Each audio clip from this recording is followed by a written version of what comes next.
Olá, boa tarde a todos e todas presentes no nosso ciclo de palestras, semana de 22. Eu sou a professora Fernanda Ricardo Campos, sou leitora brasileira na Universidade de Buenos Aires. Trabalho aqui junto à Cátedra de Estudos Brasileiros, Cátedra Livre de Estudos Brasileiros, da Faculdade de Filosofia e Letras da Universidade de Buenos Aires. E estamos também vinculados ao setor educacional da Embaixada do Brasil em Buenos Aires. Antes de passar a palavra para o conselheiro Jorge Tavares, chefe do setor educacional, eu gostaria de, no marco do Dia Internacional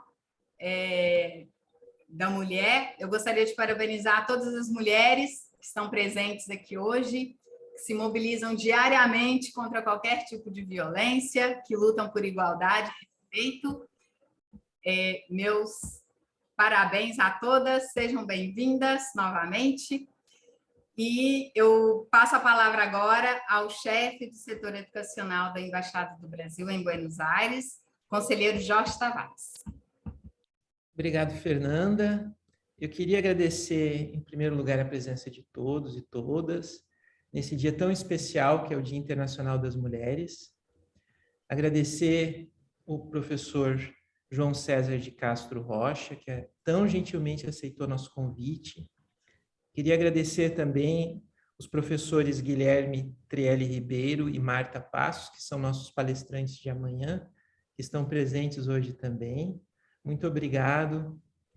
Queria agradecer a leitora, nossa leitora em Assunção, professora Ana Paula Freitas de Andrade, que também será palestrante dentro desse nosso ciclo.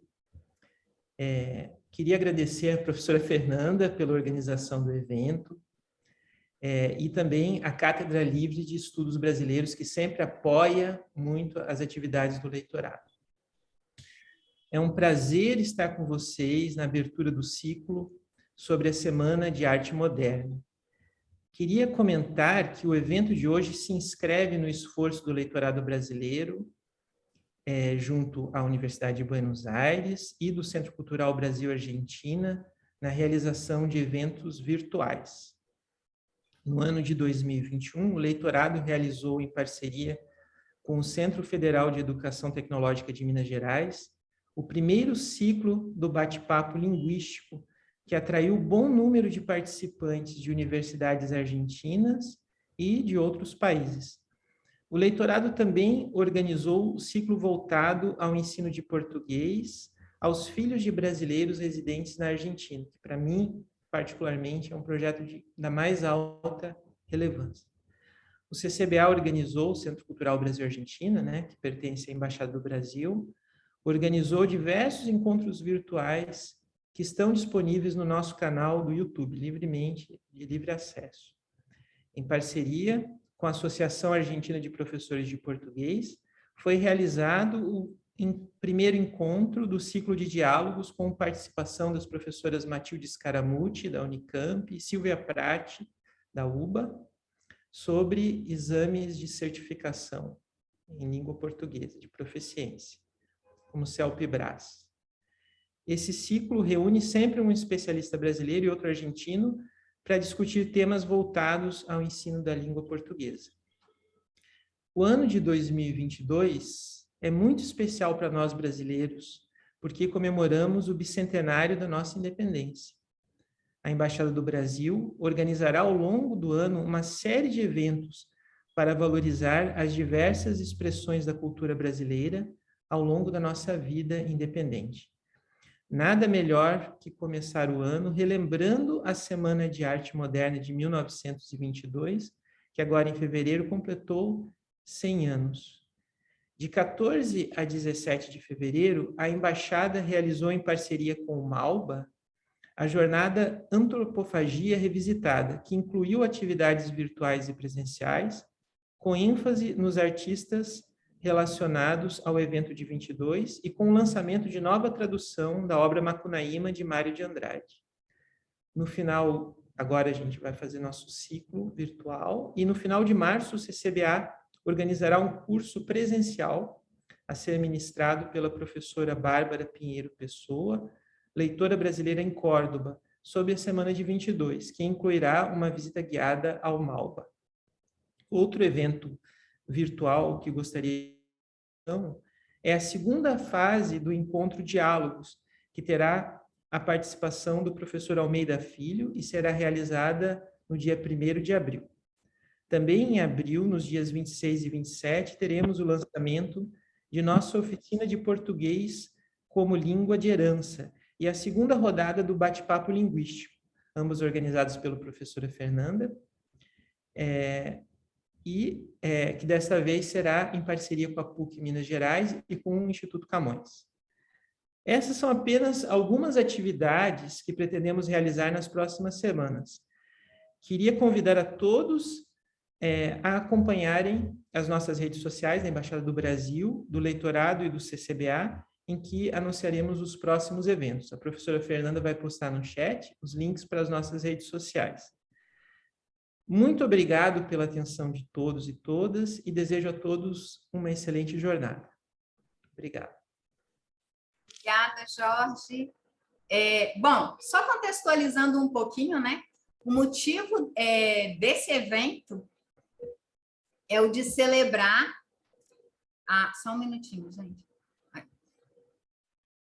O motivo do nosso evento é o de celebrar o centenário da Semana de Arte Moderna, um dos eventos mais importantes da cultura brasileira, que esteve anunciado e programado para ocorrer entre os dias 11 e 18 de fevereiro, no Teatro Municipal de São Paulo, mas as exposições aconteceram apenas nos dias 13, 15 e 17 de fevereiro. Mas, mesmo assim, continuamos chamando de Semana de Arte Moderna, que incluiu várias exposições, sessões literárias e musicais, organizadas por um grupo de intelectuais e artistas por ocasião do centenário da independência do Brasil. O evento declarou o rompimento com o tradicionalismo cultural associado às correntes literárias e artísticas anteriores, como o parnasianismo, simbolismo, assumindo assim um compromisso com a renovação estética, beneficiada pelo contato estreito com as vanguardas europeias, o cubismo, o futurismo e o surrealismo. À época, a Semana de Arte Moderna ela não teve tanta importância, mas nos anos seguintes, o evento passou a ser considerado um marco que inaugurou o modernismo no país e provocou os efeitos sentidos em todos os aspectos da cultura brasileira. E com a perspectiva de oferecer revisões e leituras plurais essa semana, a nossa programação apresentará 3 palestras. E na primeira, né, de hoje, 1922, um ano plural, falando bem resumidamente, a palestra vai resgatar a complexidade desse ano que foi chave para a cultura brasileira. Então, vai tratar de uma série de eventos fundamentais neste ano encruzilhada e será proferida pelo professor João César de Castro Rocha, da UERJ. Eu vou falar aqui o currículo dele rapidamente. Eu resumi bastante, porque é um currículo muito extenso do professor João. Ele é professor titular de Literatura Comparada da Universidade do Estado do Rio de Janeiro, doutor em Letras pela UERJ, em Literatura Comparada pela University, pesquisador do CNPq, foi presidente da Associação Brasileira de Literatura Comparada, a Abralic, 2016-2017, já editou mais de 30 títulos, é autor de 13 livros, entre os quais o seu primeiro, vencedor do Prêmio Mário de Andrade, da Biblioteca Nacional, Literatura e Cordialidade, o Público e o Privado na Cultura Brasileira. Também autor do livro Machado de Assis, Por uma Poética da Emulação, recebendo o prêmio por esse livro, o Prêmio de Crítica e História Literária da Academia Brasileira de Letras. Foi professor visitante em diversas universidades brasileiras e no exterior. Eu vou citar apenas os países, porque são muitas universidades: China, Estados Unidos, México e Inglaterra. Professor João, muito obrigada pela sua presença ilustríssima. Estamos muito felizes em recebê-lo. E agora eu lhe passo a palavra.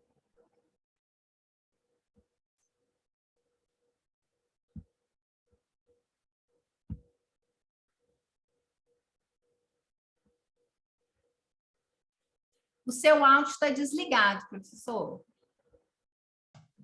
Ah, claro. Bom, então, boa noite a todos e a todas. A todas um cumprimento especial pelo dia de hoje. Um agradecimento igualmente especial à Fernanda Ricardo Campos e ao Jorge Tavares pelo convite, que muito me alegra e muito me honra, e dizer da alegria de estar aqui com a professora Marta Passos e com o professor Guilherme, que amanhã apresentam o Guilherme Trielli, que amanhã apresentarão as suas palestras. O que eu vou propor para que façamos agora, em 30 minutos, que é o que nós combinamos, é menos do que uma palestra formal, uma conversa inicial sobre um aspecto muito interessante do ano de 1922, que é a sua complexidade.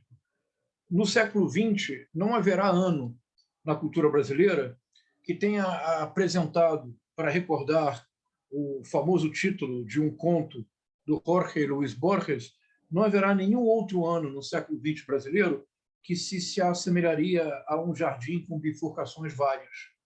O ano de 1922, de fato, é um ano que se anunciou como uma grande promessa de caminhos diversos, que posteriormente, a partir, sobretudo, de 1930, conheceram destinos muito específicos. Mas não apenas no Brasil, esse é um dado particularmente interessante. Há um livro de um pesquisador alemão radicado nos Estados Unidos, o Hans Ulrich Gumbrecht, que se chama 1926, Vivendo no Limite do Tempo. E é uma reflexão sobre uma fenomenologia do dia a dia, dos aspectos mais prosaicos de um cotidiano absolutamente médio, deliberadamente médio. E o pesquisador alemão escolheu o ano de 1926 porque seria, segundo ele, um ano relativamente neutro em termos de grandes acontecimentos. Nesse sentido, o Hans Ulrich Gumbrecht precisaria fugir com todas as forças do ano de 1922, porque não apenas no Brasil, mas este é um ano chave para a cultura do século XX. Vejamos, muito rapidamente. É o ano da publicação do Ulysses, do James Joyce, que provocou, há um século atrás, uma enorme polêmica, tendo sido publicado com dificuldade por uma pequena editora na França e tendo sido, sobretudo, recebido com enorme hostilidade, com processos em muitos países e com a proibição da circulação em mais de um lugar. É também um ano em que o poeta norte-americano, mas radicado na Inglaterra, T.S. Eliot, publica The Wasteland, esse poema rigorosamente fundamental para a cultura ocidental, mas também uma forma de modernismo, ou como se diz em inglês, de literary modernism, que não se confunde com James Joyce, porque se com Ulysses e James Joyce, projeto que ele explode em Finnegan's Wake, do que se trata de fato é de produzir uma ruptura radical com a tradição de um gênero, no caso o romance, com T.S. Eliot, nós temos uma outra concepção de modernismo. É um modernismo que, por assim dizer, não rompe de forma deliberada e radical com a tradição. Pelo contrário, é um modernismo que se renova no seio da tradição. Se pensássemos no Brasil, seria a concepção de um modernismo, por exemplo, de um Gilberto Freire, em Pernambuco, depois da sua volta da Inglaterra e dos Estados Unidos para o Brasil, quando, a partir de 1918, 1919, ele começa a escrever para o Diário de Pernambuco, no Recife, e tem uma nova concepção de modernismo muito diferente da paulista. Por exemplo, ele e Jorge Luis Borges, no mesmo ano, são os primeiros latino-americanos a escreverem sobre Ulysses, de James Joyce, em 1924, Gilberto Freire e Jorge Luis Borges. O ano de 1922 é conhecido como Annus Mirabilis, da literatura ocidental por isto. É o ano da morte do Marcel Proust. É, portanto, o ano da conclusão dos 7 volumes de Em Busca do Tempo Perdido, os últimos volumes publicados póstumamente. No campo da antropologia, por exemplo, é o ano que anuncia a moderna antropologia, que é a antropologia voltada para o trabalho de campo, para o field work. É o ano de publicação de um dos clássicos mais importantes do século XX, Os Argonautas do Pacífico Ocidental, do Bronisław Malinowski, do polonês radicado, trabalhando em língua inglesa, que durante a guerra principia uma pesquisa que não levaria tanto tempo assim nas Ilhas Trobriand, na Polinésia. A guerra começa e ele fica 4 anos na ilha sem poder voltar. E o que ele faz é que ele reinventa a antropologia moderna, criando um trabalho de campo. Mas também é um ano, entre outras coisas, do primeiro documentário etnográfico. É o ano de um filme notável de um cineasta americano, Flaherty, que é Nanook of the North, o Nanook do Norte, que é a primeira vez em que há a captação, num filme de longa-metragem documentário, a captação de uma vida completamente diferente da ocidental. E eu poderia seguir a mais no ano de 1922 na cultura ocidental, mas paremos por aqui. Pensemos no Brasil. Hoje, quando nós recordamos de 1922, o que de fato nós recordamos é da Semana de Arte Moderna. A Fernanda Campos já explicou muito bem, o conselheiro, não é? Conselheiro, não é? Falo corretamente? O conselheiro Jorge Tavares também mencionou as 3 noitadas ocorridas no Teatro Municipal de São Paulo. E aqui, já de imediato, chamar a atenção para um fato que abre caminho para a conversa que teremos agora. Ora, a Semana de Arte Moderna ocorre no Teatro Municipal de São Paulo. Não é nem preciso conhecer o Teatro Municipal de São Paulo. Um belíssimo teatro de estilo neoclássico, muito tradicional. É o teatro da elite paulista, é o teatro da ópera, da música clássica, do concerto. É o teatro da consagração, é o teatro da tradição. Pois é nas escadarias do Teatro Municipal que boa parte da Semana Moderna tem lugar. Há, neste gesto da Semana de Arte Moderna, financiada por um extraordinário ensaísta, Paulo Prado, autor de um livro-chave publicado em 1928, Retrato do Brasil, livro absolutamente chave para pensar o Brasil sob muitos aspectos. O mesmo ano do Manifesto Antropófago, de Oswaldo de Andrade, de Macunaíma, de Mário de Andrade. E os 3 títulos juntos, Retrato do Brasil, uma visão pessimista, melancólica do destino da nação. Macunaíma, uma visão melancólica, eu não sei se eu devo dizer pessimista, mas sim pessimista do futuro da nação que não houve. E o Manifesto Antropófago, com a celebração da alegria como a prova dos 9. Aí, mais uma vez, uma encruzilhada. O Jardim dos Caminhos que se bifurcam, em 1928. Paulo Prado, empresário rico, comerciante de café, financia a Semana de Arte Moderna, que ocorre no Teatro Municipal. Assim, a ruptura com a tradição, a compreensão de que era preciso abolir o passatismo e aderir ao modernismo, de uma semana que, no seu primeiro momento, foi pensada como uma semana de arte futurista, nesta ideia mesma, de uma ruptura com o passado, de abraçar o futuro, porque, em última instância, o que a vanguarda deseja é precisamente isto, é acelerar o tempo histórico para fazer que o futuro esteja presente no próprio presente, afastando-se do passado. Mas este projeto ocorre no Teatro Municipal, que é a imagem mesma da tradição. Este fato permite que se pense na complexidade do ano de 1922. Comecemos. Hoje recordamos apenas da Semana de Arte Moderna, e não é injusto que assim se faça. A Semana de Arte Moderna, de fato, foi rigorosamente fundamental para pensar certos caminhos do Brasil na sua tentativa de modernização. E não há nenhum sentido em polêmicas estéreis, como aconteceram mês passado no Brasil, uma tentativa de desqualificar a semana ou por considerações bairristas, Rio de Janeiro versus São Paulo, ou por qualquer espécie de desmerecimento dos avanços propiciados pela semana. É claro que isso não quer dizer também que o modernismo brasileiro tenha sido apenas o modernismo paulista. Houve outras possibilidades de modernismo, podemos falar sobre isso depois. O que eu gostaria de trazer para a nossa reflexão é um conjunto de fatos interessantíssimos, que dão ao ano uma complexidade muito maior. Vejam, Semana de Arte Moderna, 3 noitadas em fevereiro. 3 noitadas, aliás, no modelo das serate futuriste italianas, do futurismo, que eram momentos performáticos, momentos cujo valor principal era o choque era para recordar um poema de Augusto Campos.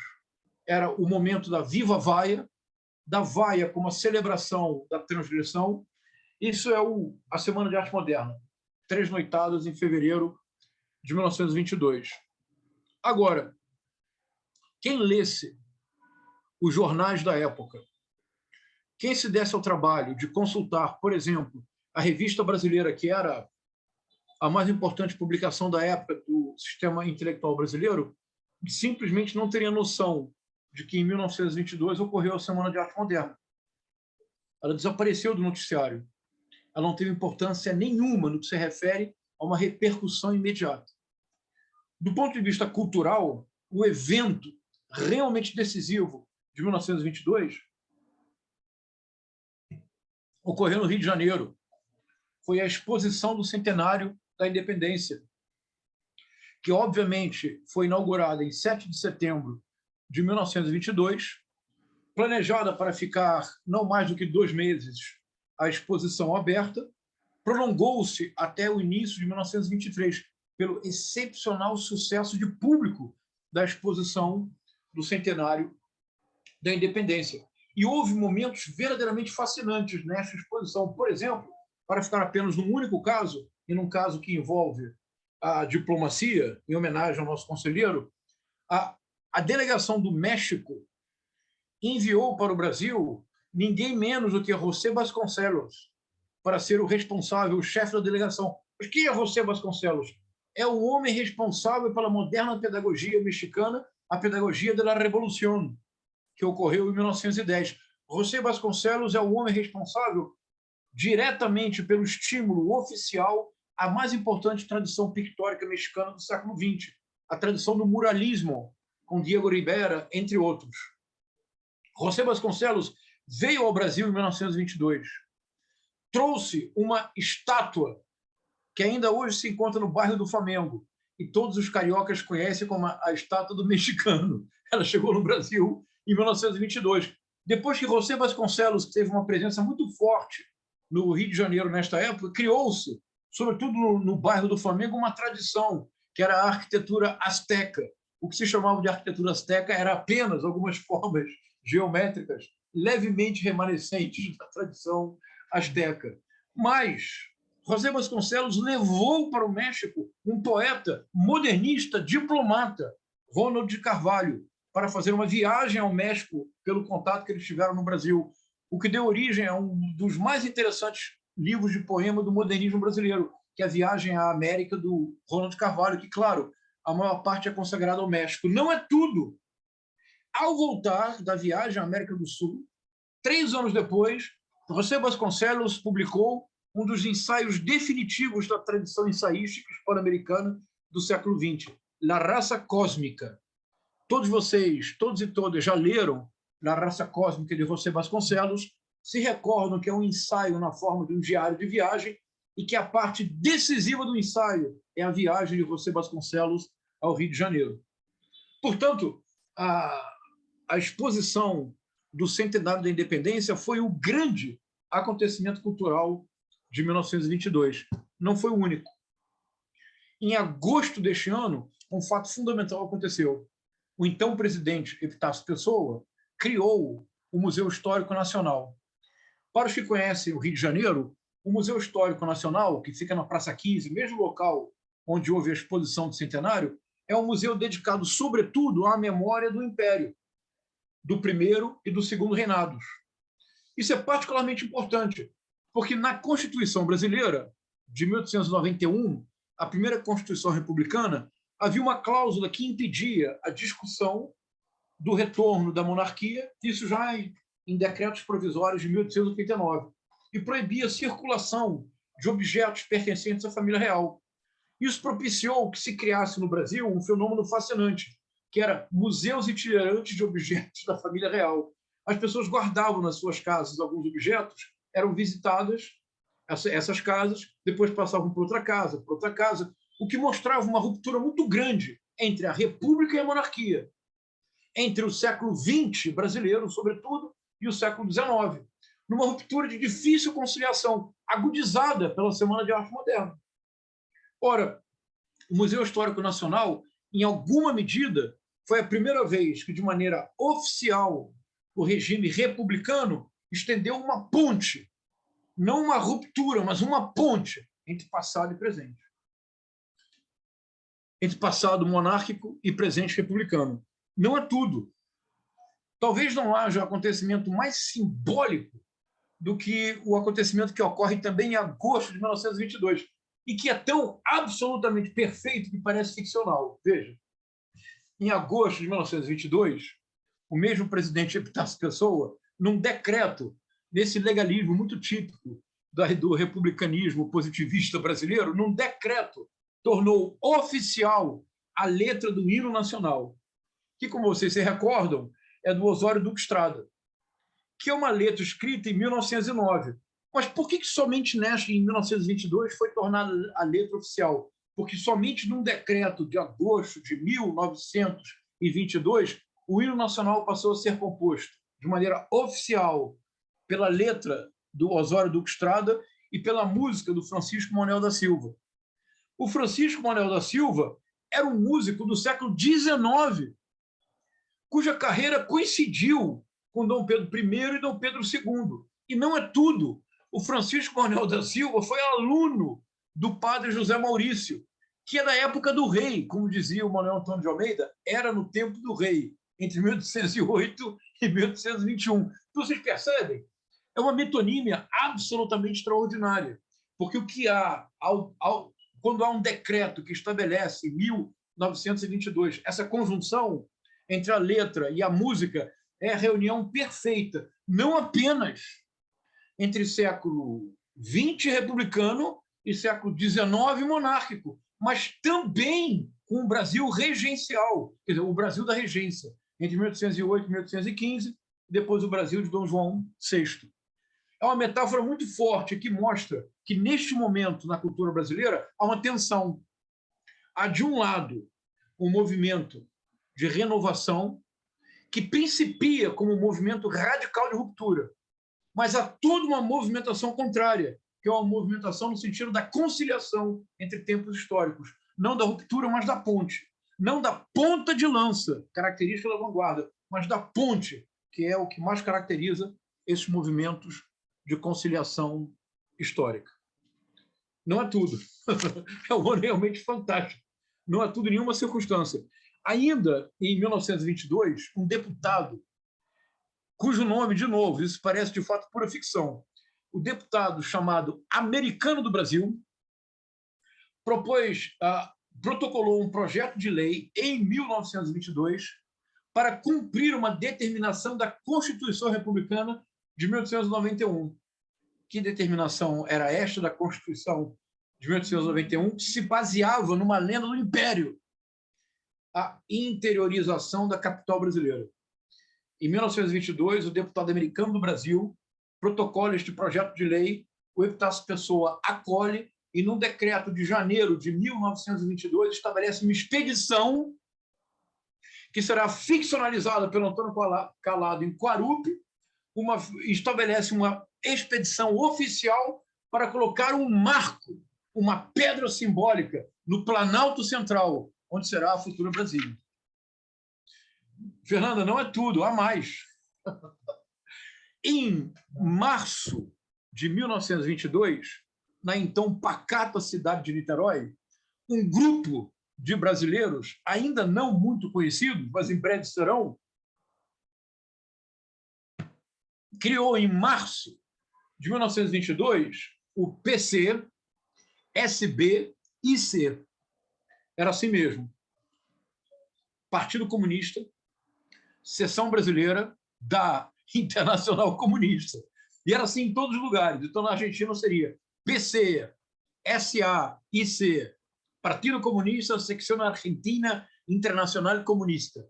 Então, o Partido Comunista foi criado em março de 1922, já com a ideia da luta de classes e da ruptura radical pela transformação da infraestrutura da sociedade, pela abolição das classes e da propriedade privada. Isto no Brasil, em 1922, parecia pura ficção científica, de fato. Porque em julho deste ano, em 5 de julho, aqui em Copacabana, no Forte de Copacabana, os famosos 18 do Forte saíram depois de uma rebelião fracassada, uma rebelião de classe média para que as eleições fossem, de fato, livres, democráticas e legítimas, uma classe média insatisfeita que tem a sua primeira explosão em 5 de julho de 1922. São todos mortos aqui na praia de Copacabana, com exceção de 2 que sobrevivem, Siqueira Campos e Eduardo Gomes. O Siqueira Campos virou metrô e rua. O Eduardo Gomes foi um político importantíssimo da história brasileira até a Revolução de 64, disputou a presidência com Jânio Quadros. Perdeu. Agora, é fascinante, porque, em alguma medida, a fundação do Partido Comunista imaginava uma possibilidade de revolução que é totalmente a oposta da reforma eleitoral prevista pelos tenentes em 1922.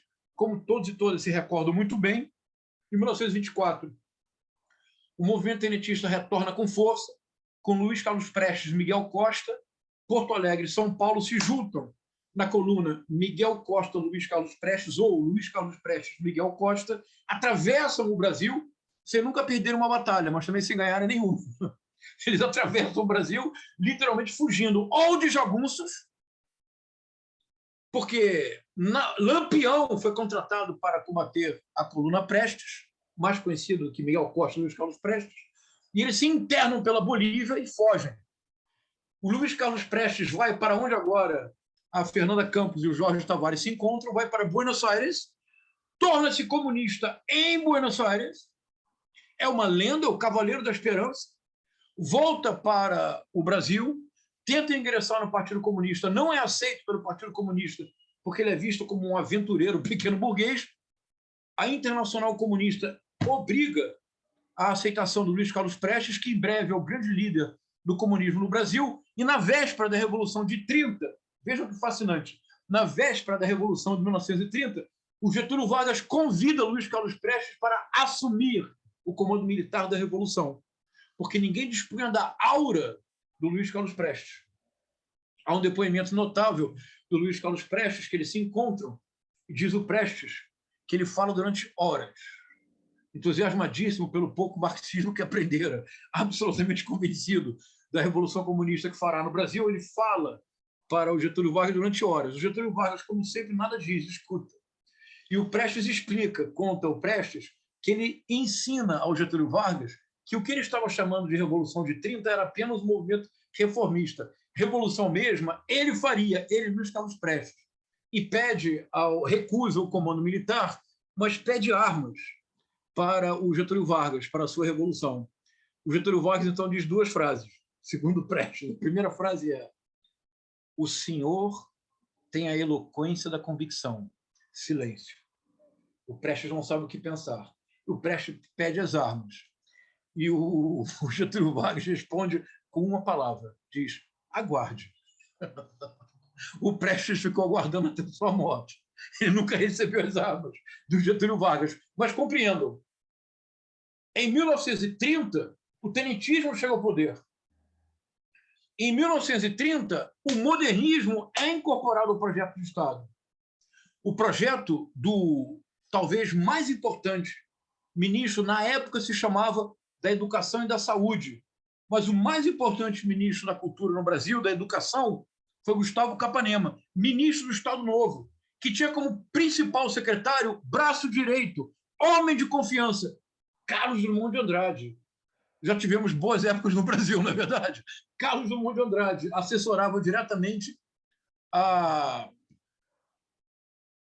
o ministro da Educação. E, nesse momento, há uma incorporação de praticamente todos os modernistas ao Estado brasileiro durante o Estado Novo, com exceção de Oswaldo de Andrade, que, neste momento, junto com a Pagu, se está afiliado ao Partido Comunista. Mas Cassiano Ricardo é o ghostwriter dos discursos do Getúlio Vargas. E o Graciliano Ramos, preso depois da intentona comunista em 1935 ou da revolta comunista em 1935, preso o Graciliano Ramos, ele sai direto da Ilha Grande para o gabinete do ministro para assumir um cargo de fiscal da educação pública, levado pelo Carlos Drummond de Andrade. Todos estão trabalhando para o governo. 1922, portanto, é um ano muito mais fascinante, muito mais complexo, muito mais plural do que nós costumamos reconhecer. Do ponto de vista metodológico, essa é uma lição fundamental, porque, em geral, quando nós pensamos na história, nós pensamos, de fato, numa narrativa não do passado. Isso é um equívoco, ou é uma formulação superficial. Em geral, nós pensamos na história como uma justificativa do ocorrido. Nós não pensamos na história como um processo. 1922 talvez seja o ano mais processual da história brasileira, com o maior número de alternativas e de caminhos possíveis. O próprio modernismo, e aqui eu concluo, o próprio modernismo. Se em 1922 a ênfase é a ruptura, é o choque, é o ódio ao burguês, no poema do Mário de Andrade, é o desejo de ruptura, é o desejo de chocar, é, segundo os termos de um fascinante manifesto futurista de 1911, la volonté d'être fiscate, o desejo de ser vaiado, porque ao ser vaiado confirma-se que a sua ação é transgressora e, portanto, incomoda. E o incômodo da audiência é o verdadeiro aplauso do artista de vanguarda. 1922. 2 anos depois, apenas 2 anos depois, o modernismo brasileiro conhece uma deriva fundamental. Em lugar da ruptura com a tradição, em lugar do choque, passa a haver a construção de um projeto de nação. E essa construção não abre mão de uma recuperação da tradição.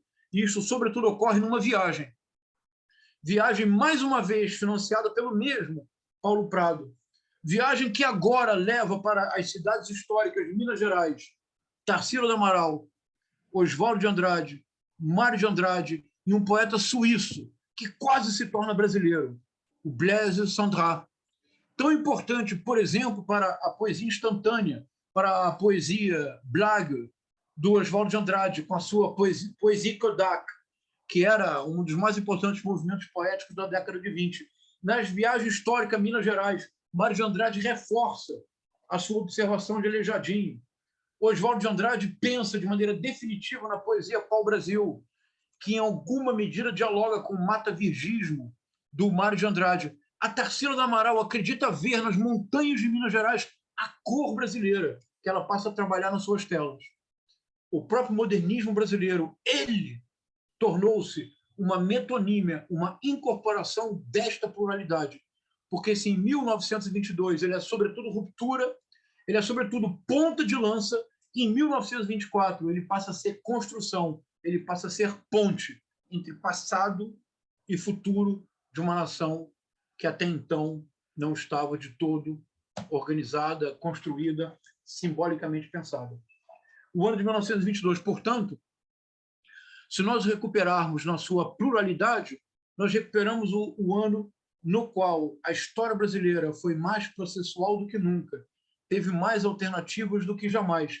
E recuperar essa pluralidade é a principal homenagem que podemos fazer a um ano tão complexo e plural quanto 1922. Muito obrigado. Muito obrigada, professor João. Foi uma aula aqui agora, viu, que nós tivemos. E uma aula deliciosa, diga-se de passagem, com todos os fatos, com tudo o que o senhor apresentou para a gente aqui. Eu só queria comentar alguma coisa. Você falou, né, de como que o modernismo foi incorporando ao projeto de Estado. Será que isso... E depois fala, né, que 22 foi só a ponta da lança mesmo, que a partir de 24 é que foi acontecendo essa reformulação, mas o fato disso estar, deles terem, vamos dizer, esse poder de a gente ter contado com tantos intelectuais fazendo parte do Estado Novo, isso também, de certa forma, o senhor acha que ajudou um pouco a não perder esse... como é que eu posso dizer? A não perder todo esse engajamento que começa aí em 22? Sim, Fernanda, sem dúvida. A recepção da Semana de Arte Moderna ela é muito problemática. Pouco depois da Semana de Arte Moderna, o grupo modernismo se estiola completamente. Há grupos politicamente à esquerda, grupos politicamente à direita e há grupos que não têm exatamente uma preocupação política, que tem um caráter mais espiritualista. Há uma disputa interna de poder entre o grupo de São Paulo e o grupo do Rio de Janeiro. Disputa interna de poder que explode em 1926, quando o criador do futurismo, a primeira vanguarda organizada do século XX, Filippo Tommaso Marinetti, faz uma viagem comercial à América do Sul e faz palestras no Rio de Janeiro, São Paulo e em Santos. Palestras nas quais ele cobrava ingresso. E os teatros sempre lotados. E os modernistas de São Paulo desesperados. No Rio de Janeiro, nada. O Cicerone, do casal Marinetti, que era Benedetta Cappa e o Filippo Tommaso Marinetti, o Cicerone, do casal Marinetti no Rio de Janeiro, dirigia com eles para todo, levou para a favela, levou para o Jardim Botânico, o tempo todo estava com eles. Você sabe quem foi, Fernando? Olha que inveja do Marinetti. Manuel Bandeira. É uma inveja tremenda do Filippo Tommaso Marinetti. Imagina ter o Manuel Bandeira à sua disposição por 3 dias. É um sonho, não é? Oh, imagina. Numa palestra, numa rádio, apresentado por Rômulo de Carvalho, está na audiência o vice-presidente do Brasil, em 1926, o Estácio Coimbra, depois governador de Pernambuco, exilado pelo Getúlio Vargas. Ao ser exilado, em 1930, leva consigo Gilberto Freire, que termina nos Estados Unidos, em Stanford, onde dá um curso que é o embrião de Casagrande Senzala, o que é absolutamente excepcional. Mas a recepção do modernismo foi muito problemática, porque muito rapidamente os próprios autores modernistas se afastam da tradição iconoclasta de 1922 e se dedicam cada vez mais a um projeto de construção de nação. O modernismo paulista ele só é plenamente recuperado, porque em 1945 há uma geração na literatura brasileira, a geração de 45, que sobretudo é forte na poesia, que simplesmente tem um desprezo monumental pelo modernismo.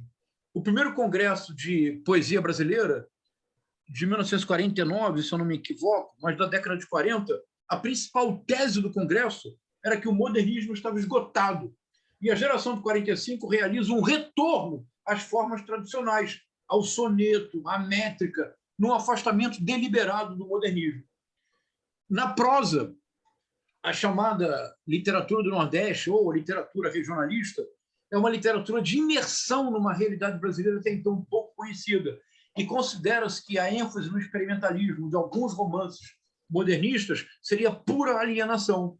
Os próprios autores modernistas realizam autocríticas severas. Na famosa conferência de revisão do modernismo, em 1942, feita no Rio de Janeiro, o Mário de Andrade diz com todas as palavras: nós do modernismo não podemos ser modelo, podemos talvez oferecer uma contribuição. O Oswaldo de Andrade diz com todas as palavras, ele diz assim: eu era um palhaço da burguesia, ladeado por Emílio, por quem que ele fala? Por Blaise Cendrars, e cita um poeta brasileiro que agora não me recordo. Bom, ele diz: só o que eu quero agora é ser um casaco de ferro da Revolução. Quer dizer, um carregador de piano da Revolução Comunista, que ele se junta ao Partido Comunista, abandona a antropofagia, só retorna à antropofagia após a Segunda Guerra Mundial. O modernismo ele só é recuperado como um movimento canônico central da cultura brasileira no século XX graças à iniciativa da Universidade Brasileira, de maneira mais precisa, da Universidade de São Paulo. A USP recupera o legado construtivista, nacionalista de Oswaldo de Andrade. A PUC de São Paulo, isto é, Haroldo de Campos, Augusto de Campos, Décio Pinhatari, recuperam o traço irônico, experimentalista, universalista de Oswaldo de Andrade. É somente a universidade, a partir da década de 60, que recupera, em alguma medida, o modernismo brasileiro. A recepção do modernismo não foi nada fácil. Consagração final só a partir da década de 70. O que gera uma situação muito curiosa é que o modernismo brasileiro ele só é plenamente reconhecido como um acontecimento central da cultura brasileira, que define os rumos da cultura brasileira no século XX a partir da década de 60. Até então, as avaliações eram muito severas. Por exemplo, Em antologias de poesia brasileira moderna, não entravam os modernistas, até avançado o ano 60, a década de 60. O Manuel Bandeira publica uma antologia da poesia nacional no final da década de 40. Não consta Oswald de Andrade na antologia, porque a poesia dele não é considerada séria. É uma poesia apenas modernista. Modernista era equivalente a futurista, que, por sua vez, era equivalente a aleatório. Era um vocabulário que se incorporou ao português brasileiro. Por exemplo, no Nordeste, você sabe como é que se chamam, como é que se chamavam os bondes que eram mais rápidos, os bondes que inauguraram uma certa celeridade no transporte urbano? Ainda hoje, no Nordeste, eles são chamados de marinetes, em alusão ao Filippo Tommaso Marinetti. Então, a recepção do modernismo é um aspecto fascinante, nada simples e muito problemático. Sim, e até vou acabar emendando com uma pergunta aqui interessante da Ana Paula, que será a nossa palestrante de quinta-feira, perdão, que ela pede para você falar um pouco sobre manifestações modernistas significativas no Brasil, mas fora do eixo Rio-São Paulo, porque também existe esse burburinho, né, de que os próprios modernistas, principalmente os paulistas aí, não aceitaram tantos artistas assim fora ali do seu círculo ali, né? Olha, excelente pergunta, Ana Paula. Obrigado, excelente pergunta, pergunta fundamental. Isso é bem importante, porque em 1922 o modernismo paulista ele é fundamentalmente iconoclasta. E ele adota o que a Marjorie Perloff, uma comparatista norte-americana, de maneira muito feliz, chamou de momento futurista, que seria comum a boa parte das vanguardas. O que seria um momento futurista? Seria aquele momento de choque deliberadamente iconoclasta em que se rompe com tudo que seja passado. E há uma expressão para isso, é o passadismo. Tudo que cheira a passadismo é rejeitado. Ora, isso já entre a geração de 22 já criava problemas. Por exemplo, no manifesto inaugural do futurismo de fevereiro de 1909, o Filippo Tommaso Marinetti fazia uma proposta que era muito duvidosa, compreensível na Itália, inaceitável no Brasil. Ele dizia assim: a Vênus de Samotrácia do século XX é o automóvel, que era a religião da velocidade, a celebração da velocidade como um valor estético. Lembre do Bourret, do Alfred Jarry. Lembre que essa é a época em que começam as corridas famosas de bicicleta. E havia na época uma certeza de que andar de bicicleta poderia alterar a forma do rosto, pelo efeito do vento o tempo todo no rosto. É um momento em que a velocidade tem uma acepção muito distinta do que temos hoje, porque hoje nós vivemos imersos na velocidade sem dela ter consciência. Naquela época não havia uma... Então, no Manifesto Futurista, o Marinetti propôs: se a Vênus de Samotrácia do contemporâneo é o automóvel, então vamos tornar Veneza um imenso estacionamento. Vamos queimar museus, vamos destruir museus e incendiar bibliotecas, e vamos tornar Veneza o maior estacionamento ao ar livre do mundo. E Veneza será, então, o grande museu a céu aberto. Já em 1922, o Menotti del Pique dizia: olha, calma lá, que se propõe a isso na Itália, compreende-se, porque a Itália tem sobre os seus ombros o peso da tradição que remonta ao Império Romano. Agora, nós no Brasil, nós não temos peso algum, nós não temos tradição. Se nós formos abrir mão de toda a tradição, como propõe na sua versão mais radical o futurismo, não sobra nada. Isso já no modernismo paulista. Mas, por exemplo, o Gilberto Freire, antes do Gilberto Freire enlouquecer, a permitir que o salazarismo usasse a tropicologia para justificar a dominação colonial, já na década de 60, antes do Gilberto Freire aliar-se à ditadura militar com o golpe de 64 e literalmente dedurar companheiros, mandá-los para a prisão, sugerir a sua cassação pelo ato institucional número 1 e 2, e muitos foram cassados por indicação de Gilberto Freire, sobretudo no Pernambuco. Antes disso, até 1945, O Gilberto Freire é um dos maiores intelectuais do século, em qualquer idioma. O Gilberto Freire é o primeiro brasileiro a ter um mestrado tout court, em Ciências Sociais, que ele realiza na Universidade de Columbia, com Franz Boas. A tese dele, escrita em inglês, é muito elogiada e publicada em inglês, que é a vida do menino no Brasil do século XIX. Já está traduzido para o português. O Gilberto Freire é bilíngue, ele foi, assim como Fernando Pessoa, o Gilberto Freire e o Borges, o Gilberto Freire foi alfabetizado em inglês e em português simultaneamente. O Fernando Pessoa na África do Sul. Quando o Gilberto Freire volta para o Brasil, é 1918, estou quase seguro que é 1918. Se eu estiver errado, vocês depois me corrijam. Quando o Gilberto Freire volta ao Brasil, depois de completar o doutorado em Columbia, depois de uma temporada em Oxford, depois de um longo passeio pela Europa, naquele Grand Tour característico do século XVIII, quando Gilberto Freire volta ao Brasil, ele se considera absolutamente dominando o que havia de mais moderno nas literaturas europeias. E o Gilberto Freire acha que os modernistas paulistas são muito provincianos. O Gilberto Freire diz, mas eles não sabem o inglês que eu sei, eles não sabem, eles não conviveram com os poetas que eu convivi. Ele foi amigo da Amy Lowell, em Oxford. Ele conviveu diretamente com intelectuais em Nova York. Então, para o Gilberto Freire, lá na província, no Recife, ele era muito mais cosmopolita do que os cariocas, do que os paulistas. E o Gilberto Freire tem uma concepção diferente de moderno, que é uma concepção muito próxima a Ezra Pound e a T.S. Eliot, em que o modernismo, não implica a ruptura com a tradição. Pelo contrário, o modernismo reinventa a tradição, reinventando-se a si mesmo. É a interpretação que ele faz do Make It New, do Ezra Pound. O it é a tradition, é a tradição. É como diz o T.S. Eliot, tradition and individual talent. O Eliot não escreve tradition or individual talent. Então, havia um modernismo concebido no Recife, muito interessante, que tem uma longa tradição. A primeira grande escola filosófica brasileira é a Escola do Recife, de 1870. A primeira escola a contestar o centralismo da cultura brasileira na corte do Rio de Janeiro, posteriormente Rio de Janeiro e São Paulo, o que é um problema ainda hoje, é um excesso de centralismo cultural em Rio de Janeiro e São Paulo. A primeira escola a contestá-lo foi a Escola do Recife, em 1870. Neste sentido, Gilberto Freire dá continuidade a essa tradição. E os artigos que ele publica no Diário de Pernambuco, a partir de 1918 até 1924, são fascinantes.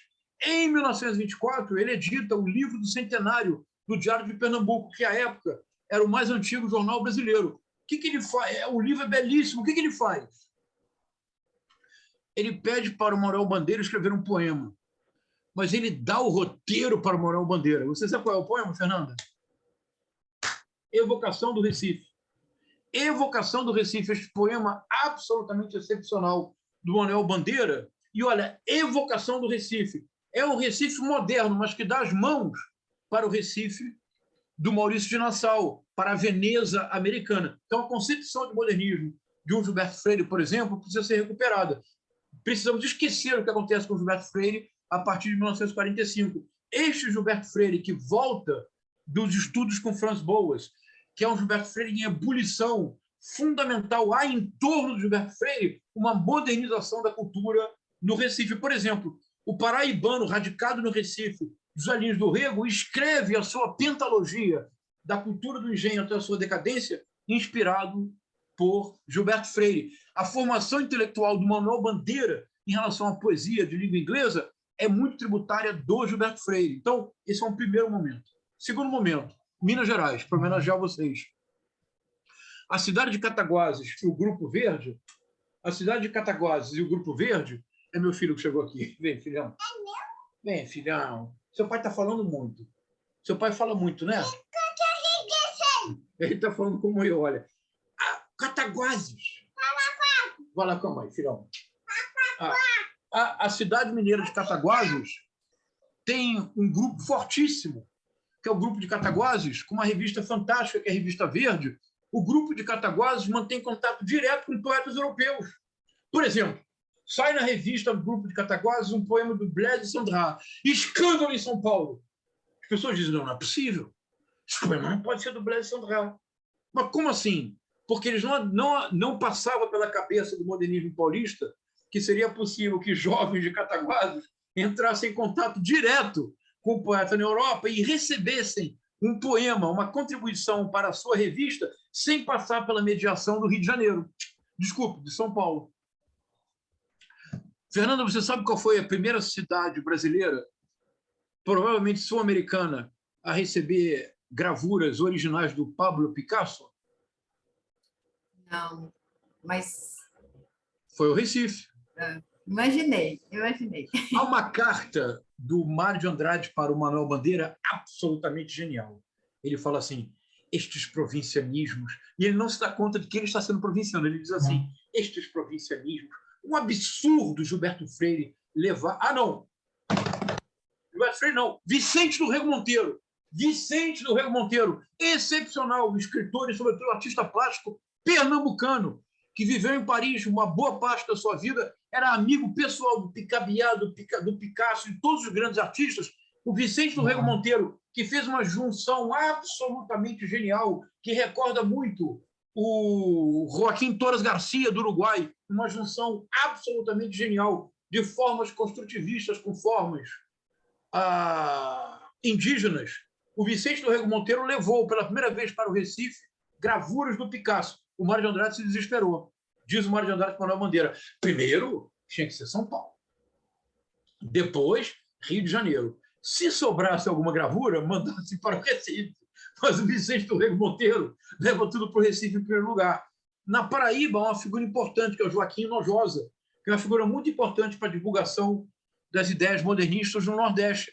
No Rio Grande do Sul, há um movimento modernista muito interessante, capitaneado por um excepcional ensaísta, Guilhermino César. Então, Ana Paula, sua pergunta é muito importante. Há movimentos não modernistas no sentido paulista, mas há movimentos de modernização da cultura que estão muito para além do eixo Rio-São Paulo, e essa é uma questão muito séria no Brasil. Nós ainda hoje não fomos capazes de superar realmente essa centralização excessiva da visibilidade da circulação da cultura no eixo Rio-São Paulo. Se eu lembrar de mais algum, eu menciono aqui. Tá, eu vou colocar aqui só um comentário aqui da Patrícia Nunes, que é da Universidade Nacional de Misiones. Ela elogiou muito a sua fala, disse que teve muito prazer em escutá-lo, nunca escutou alguém com tanta paixão e agradece muito a sua fala. Eu acredito que todos estão saindo hoje com a mesma sensação da Patrícia. Infelizmente, a gente não tem muito tempo, professor João, mas não sei se alguém quer fazer uma última pergunta, um último comentário, só para a gente encerrar. Se o professor quer falar mais alguma coisa? Não, eu aguardo você. Tem mais, desculpa, tem aqui. A Márcia, ela pede para comentar sobre as revistas menos conhecidas, como, por exemplo, a Elétrica. A Márcia, quem pergunta? Márcia de Souza. Ela pergunta sobre as revistas menos conhecidas, e aí dá o exemplo da revista Elétrica. Márcia de Souza, agradeço muitíssimo a sua pergunta. Eu não conheço a revista Elétrica. Eu vou procurar.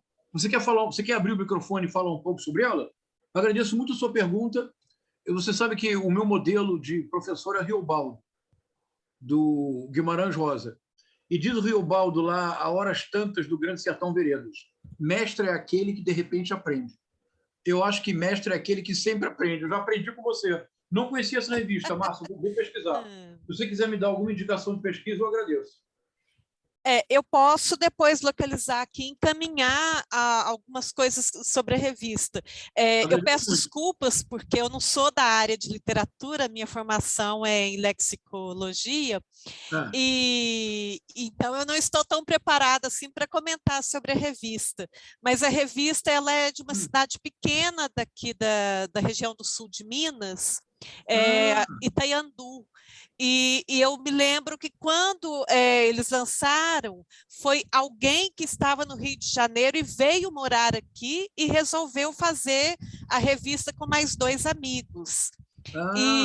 E houve uma troca de críticas, porque se falava muito que onde já se viu numa cidadezinha pequena do sul de Minas ter algo modernista.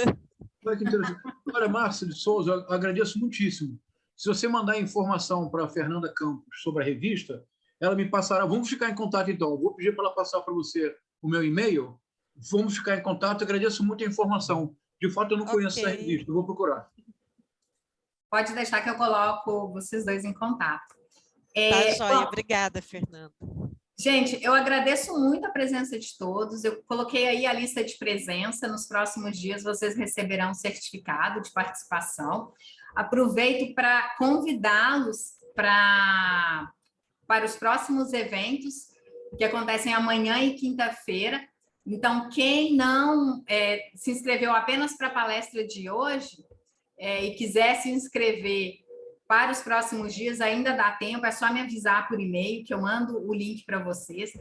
Professor João, agradeço muito sua fala, gostei muito, foi uma aula de história, de literatura, dá vontade de reviver 22 e todos esses momentos aí que você falou tão importantes, que realmente eu acho que passa desapercebido e a gente acaba dando atenção só para a semana de 22. Tinha vários outros comentários sobre o centenário, fica para uma próxima oportunidade. Agradeço a presença de todos e agora eu passo a palavra para o professor João para ele encerrar para a gente. Fernanda Campos, muito obrigado a você e ao Jorge Freitas pelo convite, que muito me alegrou. Igualmente, me alegro muito de ver aqui a Marta, que é uma querida colega, o Guilherme, que também está aqui presente, a Ana Paula, que falará, e a todos e a todas que nos acompanharam. Muito obrigado. Seguimos em diálogo. Obrigada, gente. Boa noite para todos. Boa noite. Até amanhã, às 6h30. Até.